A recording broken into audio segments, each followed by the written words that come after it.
Chaque année, des centaines d'étudiants français débarquent à Montréal pour poursuivre leurs études. Démarches administratives, recherche de logement, assurances et autres casse-têtes. Pas toujours facile de s'installer dans un nouveau pays. Le Comité montréalais de la République en marche va essayer de vous aider. Bienvenue dans le Guide du nouvel arrivant, épisode 1. Ici, ça va dépendre si on choisit d'aller en appartement en colocation, en chambre, ou louer carrément un appartement seul. Pour un appartement seul, si on parle de Montréal, on parle de plusieurs centaines de dollars par mois. Évidemment, à la base, vous pouvez vous attendre à au moins 600 dollars par mois, mais ça va dépendre des quartiers. Il y a les quartiers chauds, le centre-ville, le plateau Mont-Royal. Ça, c'est pas mal plus cher parce que c'est à la mode. Donc, vous pouvez regarder pour payer moins cher un peu plus dans l'est ou dans le nord de l'île. Et là, les prix vont être un peu plus abordables, mais somme toute, ça va dépendre beaucoup de la formule à choisir. Absolument pas. Ça, c'est une grande différence avec la France. En fait, il n'y a pas de dépôt de sécurité à remettre au propriétaire, même que le propriétaire n'a pas le droit de vous demander un dépôt de sécurité. En fait, la seule chose qu'il peut vous demander, à la limite, à la signature du bail, c'est payer le premier terme de loyer. Contrairement à la France, ici, il n'y a pas de dépôt de sécurité à demander. Les propriétaires ne peuvent pas demander ça. Également, le droit qui régit le logement est régi partout au Québec par le Code civil du Québec et les problèmes entre propriétaires et locataires sont entendus par la Régie du logement en exclusivité, qui est un régime quand même assez protecteur envers le locataire.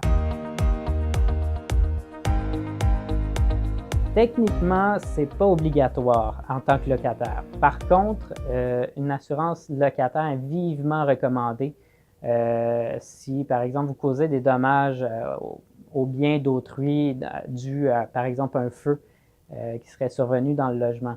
En fait, si vous n'avez pas d'assurance, vous n'allez pas être couvert, par exemple, pour votre responsabilité due à un dommage que vous avez causé. Aussi, pour le vol, c'est une bonne idée si vous voulez être assuré. Donc, somme toute, ce n'est pas obligatoire, mais vivement recommandé d'avoir une assurance locataire.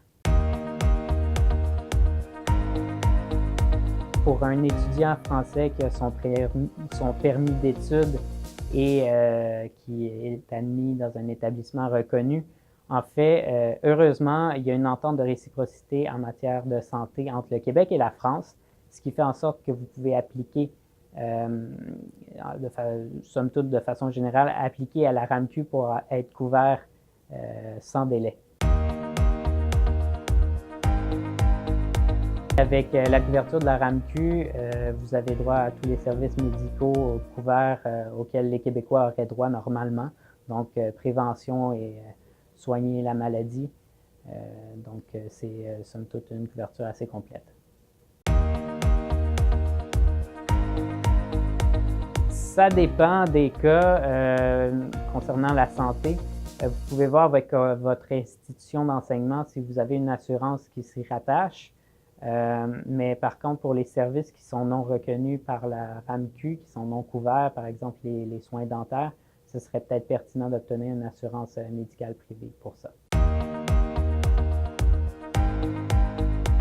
Techniquement, oui, regardez bien votre permis d'études, en fait, ce qui est écrit sur le permis d'études. Si vous êtes dans un établissement reconnu et à temps plein, techniquement, vous avez le droit, dans la plupart des cas, de travailler, donc pour un maximum de 20 heures pendant les études, hors campus ou sur le campus, et quand les études sont terminées, en temps de vacances, un maximum de 40 heures hors campus ou sur le campus.